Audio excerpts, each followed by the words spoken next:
Kita kasih naik ada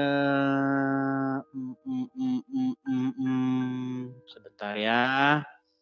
Den Bagus. Kayaknya Den Bagus ini udah pernah naik nih sebelumnya nih. Halo Den Bagus. Halo Bang. Ya, silakan Bang. Nyalakan kamera Anda. Halo Bang. Ya, silakan Bang. Nyalakan kamera Bang. Halo. Halo, Bang. saya dengar Bang. Silakan nyalakan kamera. Undang dulu Bang. Oke, baik. Sudah saya kirimkan tuh permintaan. Oke. Iya. Muslim Bang? Halo. Di KTP sih masih. Di KTP masih. Maksudnya gimana nih? Ya itu Bang yang kata saya tadi malam, ingat nggak? Lupa saya Bang. Yang nggak sholat Jumat 3 kali itu hukumnya apa itu Bang? Oh, ini yang nyupir, yang gelap-gelap itu. Oke, ya. Gimana? Anda di KTP masih tertulis Islam. Ya. Sudah berapa tahun? Ya dari lahir Bang, kan diajarinya begitu Bang. Oke, kita tes dulu Bang. Nanti jangan-jangan Anda ngaku-ngaku. Coba kalau Anda benar-benar Islam, coba Bang. Anda pasti pernah sholat kan seumur hidup kan? Ya, pernah lah Bang. Oke, coba silakan bacaan sholat atau apa, silakan. Usolli fardhu maghrib salat rakaat mustaqbilal qiblati ada alillahi ta'ala. Sah. Oke. Gimana Bang? Akhirnya Anda ini berpikir untuk meninggalkan agama Islam? Enggak begitu sih Bang. Terus? Ya, enggak, saya sering nonton abang ini kok. Abang ini kan pakai data, sedangkan lawan-lawan abang ini kadang-kadang nggak pakai data gitu. Paham kan? Paham. Ketika saya paparkan dalil-dalilnya ada di Quran, ada di hadis, kemudian lawan bicara saya modalnya urat leher doang ya, dan halusinasi. Iya, data yang disampaikan abang itu benar nggak itu Bang? Sahih nggak ibaratnya itu yang hadis-hadisnya terus Qurannya itu benar-benar? Kalau nggak sahih pasti nggak saya angkat Bang. Seandainya hadis-hadis itu tidak sahih, misalnya nih hadis yang tidak sahih yang sangat terkenal ya, hadisnya sangat terkenal tapi ternyata tidak sahih. Contoh, berhubungan suami istri pada malam Jumat, pahalanya sama dengan membunuh 40 orang Yahudi. Itu hadisnya sangat terkenal itu. Itu semua orang Muslim tahu hadis itu. Tapi hadis itu palsu, makanya nggak pernah saya bawa. Oh. Gitu loh. Makanya sebelum saya angkat, pasti saya melakukan sebuah kajian yang mendalam dulu. Saya lihat pendapat ulama ini, mazhab ini pendapatnya apa, baru saya angkat. Nggak mungkin barang itu saya angkat ke permukaan tanpa saya periksa dulu, Pak. Itu nanti merusak reputasi saya. Gitu. Maaf. Dulunya abang ini gimana ini? Tadinya pertama-tamanya pendebat atau gimana ceritanya, saya kan belum tahu. Ya, gini Bang. Tadinya saya itu nonton orang-orang Islam yang membahas Kristen. Dulu sekali, sekitar tahun 2012-an kurang lebih ya. Saya itu pernah nonton YouTube. Nah, di YouTube itu ada seorang mualaf namanya Irene Handono. Ibu-ibu dia, mantan Katolik. Nah, pada pengajiannya itu yang ditonton oleh orang-orang Muslim, dia bilang begini, Kristen itu adalah agama buatan pagan Yunani, kata dia. Ini video menarik ini, saya tonton kan, menarik ini video ini, saya tonton kan, saya dengerin aja. Dulu kan tontonan video agama itu nggak dikit Bang di YouTube itu. Kalau Anda ketik dulu di kolom pencarian YouTube, debat Islam Kristen, paling cuma 5 video.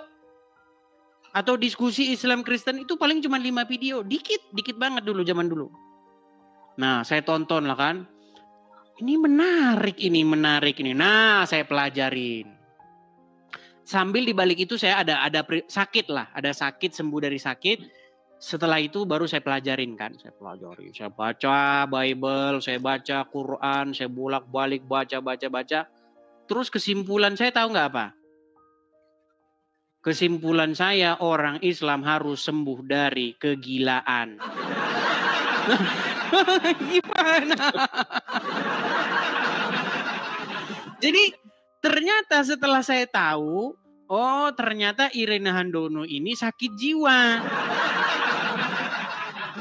Gitu. Ya Bang, dulu, maaf nih, mau ngomong dulu ya waktu tahun 2012, tahun 2010 kan dulu debatnya di Facebook ya Bang. Ingat nggak Bang yang banyak akun tuh namanya Rudio Anasuta-Galung, Pendeta Pondang Batitong tuh.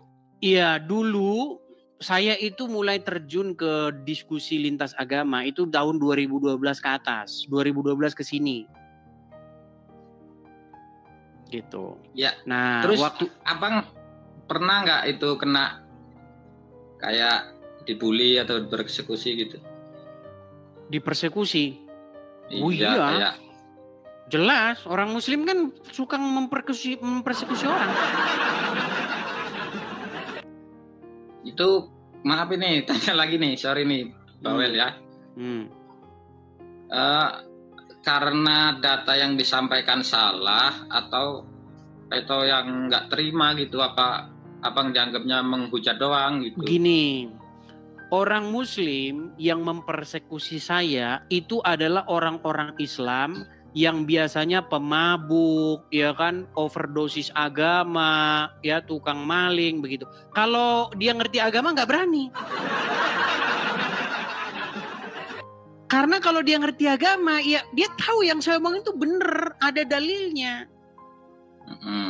Cuman kebanyakan orang Islam itu nggak ngerti agama Islam itu apa. Hanya ikut-ikutan saja beragama. Jadi ketika saya memaparkan sebuah fakta-fakta dalam agama Islam, mereka mengira saya menghujat, padahal enggak. Misal ada Ustadz contoh misalnya, Muhammad itu adalah seorang pria yang mempunyai kekuatan SEX setara dengan 30 pria. Itu kalau orang dengar katanya kamu menghina. Itu beneran itu salah satu mujizat Muhammad itu bisa menggauli wanita-wanita dalam satu hari. Terus misalnya kencingnya Muhammad itu diminum oleh pengikutnya.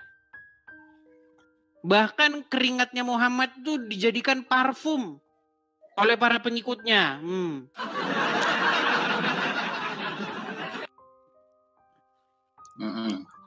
Tuh. Dan banyak hal-hal lain begitu. Saya katakan juga Quran, ada ayat-ayat Quran yang isinya itu merupakan hasil persekongkolan Umar dan Muhammad.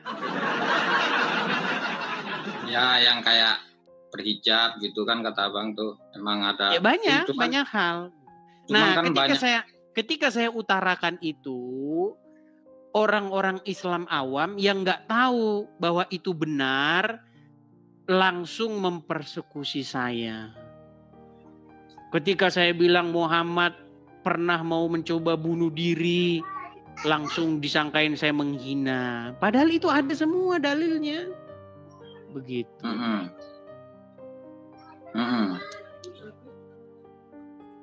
Makanya ini saya ingin membuat orang-orang Islam familiar dengan isu-isu yang sebenarnya ada di tengah-tengah orang Islam. Begitu. Selama ini kan orang Islam terlena, terbuai membahas, mengkritikin agama Kristen. Dibilang takut, Bang. Dibilang orang Kristen nyembah manusia, padahal orang Islam nyembah manusia. Dibilang orang Kristen menuhankan Yesus, padahal orang Islam menuhankan Muhammad. Gitu, Bang. Ya, emang apa nggak takut, Bang? Iya, mau gimana? Namanya pilihan, gimana? Nah, namanya pilihan. Artinya gini, selama ini kan orang-orang Islam ini begitu bebas dan leluasanya membahas agama Kristen. Karena karena mungkin itu Bang, karena banyak mungkin Bang mayoritas. Ya karena mayoritas. Makanya kan sebenarnya ya mungkin banyak juga orang kan yang tahu gitu sebenarnya, banyak yang tahu, banyak yang ini cuman kan nggak mau ngomong, diem gitu. Karena takut. Kayak saya misalnya saya tanya, Pak Ustadz begini, bukannya dijawab mungkin malah diancam Bang gitu. Makanya itu. Wah kamu udah kafirmu, udah murtad, jangan pelajarin Quran, nanti kamu murtad gitu. Wah, lo kafir lo mau tanya begitu gitu. Padahal kita kan tanya secara logika. Betul. Karena di dalam agama Islam, karena saya pernah bilang begini Bang, seandainya undang-undang penistaan agama itu dihapus, dicabut, sehingga orang itu leluasa berhak mengeluarkan pendapatnya tentang agama, mengeluarkan pikirannya tentang agama Islam. Saya sudah pernah bilang Bang, dalam waktu 15 tahun yang jadi orang Islam tinggal 2 orang. Iya, tinggal Juma sama Uncu PA.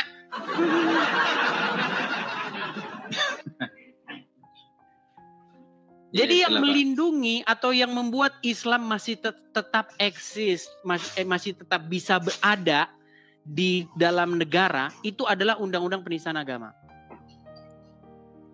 Kalau undang-undang penistaan agama dihapus, misalnya Bang ya, misalnya di Arab Saudi atau di Iran atau di mana undang-undang penistaan agama Islam itu dihapus, itu seluruh negara itu nggak ada lagi yang percaya agama Islam Bang. Iya. Mereka nggak percaya, nggak berani Bang, makanya diem-diem mereka. Gitu. Tapi berani mengkritik Islam selesai, kamu selesai. Berani mempertanyakan Islam mau selesai. Ya, makanya itu karena mayoritas gitu loh. Mungkin kalau dibalik gimana Bang? Misalnya dibalik Bang, yang Muslimnya minoritas gitu, mungkin sama juga Bang, mungkin Bang. Kayak ya, di daerah tetapi begini. Sana. Ya, memang kita tidak memungkiri ya bahwa itu semacam sebuah pola.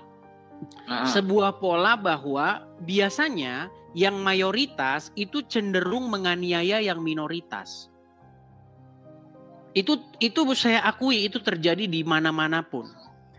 Nah, tetapi ini yang mau saya budayakan nih supaya itu tidak terjadi lagi begitu loh. Kalau orang Islam boleh bahas agama Kristen, maka orang Kristen tuh boleh bahas agama Islam. Sebaliknya gitu loh. Ya mungkin kalau 50-50 bisa Bang. Kalau penduduknya 50-50 bisa. Iya, makanya ini yang saya budayakan Bang. Orang-orang Islam itu saya ajarin supaya kalian itu jangan bisanya bahas agama Kristen. Kalau dibahas agama kalian langsung marah-marah itu loh Bang. Seperti itu. Ya, itu yang fanatik mungkin Bang. Wah, semua gitu Kalau yang Bang. Fanatik iya. Hampir semua begitu. Tapi Abang nggak takut ini memperpecah belah kerukunan umat beragama ini di sini? Nah, saya herannya itu juga yang menjadi keheranan saya Bang. Kalau orang Islam bahas agama Kristen, nggak ada orang ngomong memperbelah kerukunan. Ini memecah belah persatuan ini. Tapi kalau sebaliknya masa langsung memecah belah persatuan? Jangan begitulah. Masa orang Islam bahas Kristen nggak ada yang bilang memecah belah persatuan. Sementara kalau Kristen bahas Islam langsung dibilang memecah belah persatuan.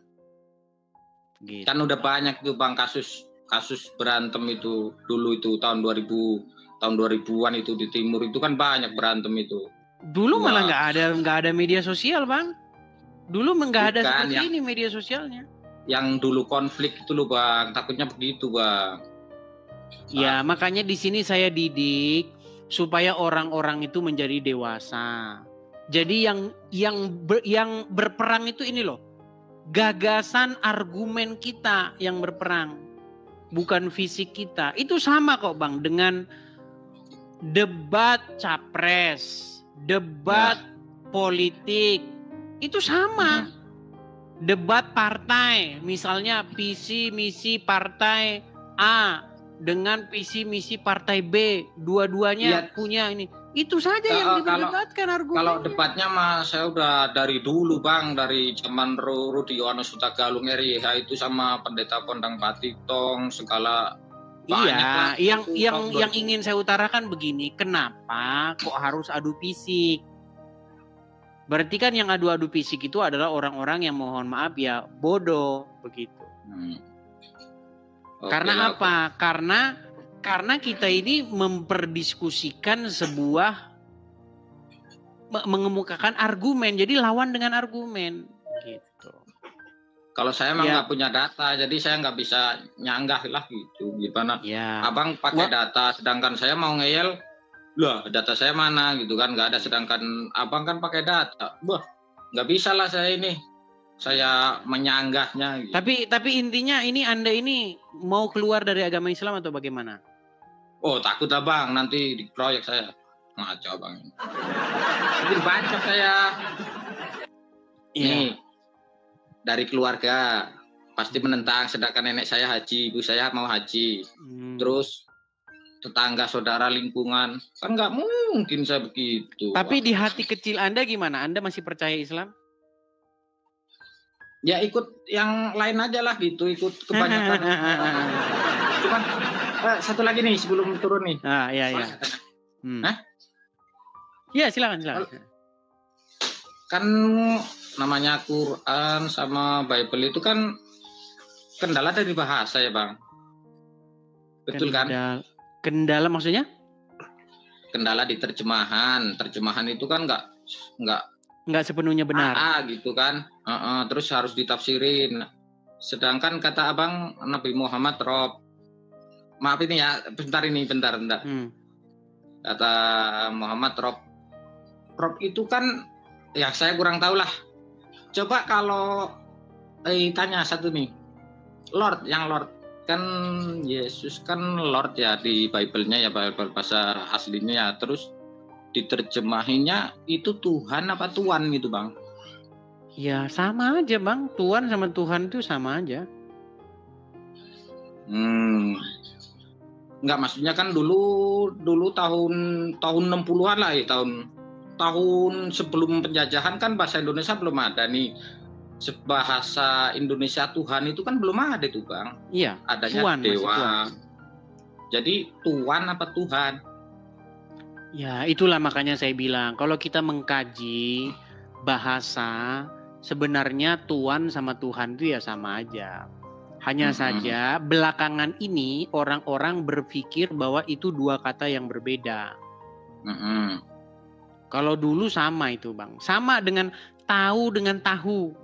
Itu sama Bang. Saya tidak tahu. Saya tidak tahu. Sama itu sebenarnya.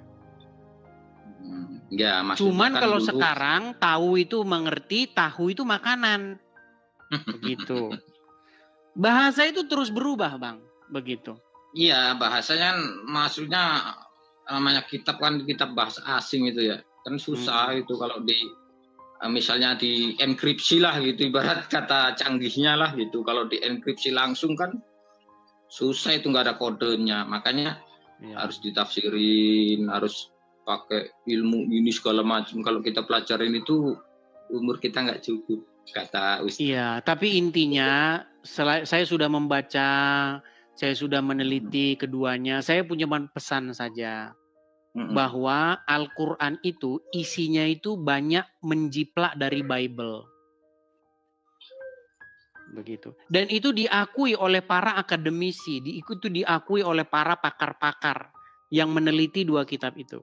Itu sesuatu yang tidak mungkin diingkari oleh orang yang telah membaca kedua buku itu. Kayak yang abang tuh, kalau surga gimana itu kan Eden, Heaven, apa itu? Kalau diterjemahin ke bahasa Indonesia, kalau di Quran kan Jannah itu ya sebenarnya kan di dalam Kristen dan Islam itu sebenarnya tidak dikenal istilah surga. Ya, itu surga kan bahasa baru-baru ini, baru tahun merdeka bahasa baku itu. Ya, Jadi kalau dalam bahasa Ibraninya itu gan. Gan itu maksudnya taman. Gan Eden. Maksudnya taman Eden. Eden itu tempat, nama tempat. Taman di Eden. Begitu. Nah itu diambil, istilah itu kalau bahasa saya dicolong oleh Al-Quran menjadi Jannatul Aden. Tapi masalahnya orang Islam ini suka bikin definisi sendiri. Padahal sebenarnya itu bukan bahasa Arab gitu loh.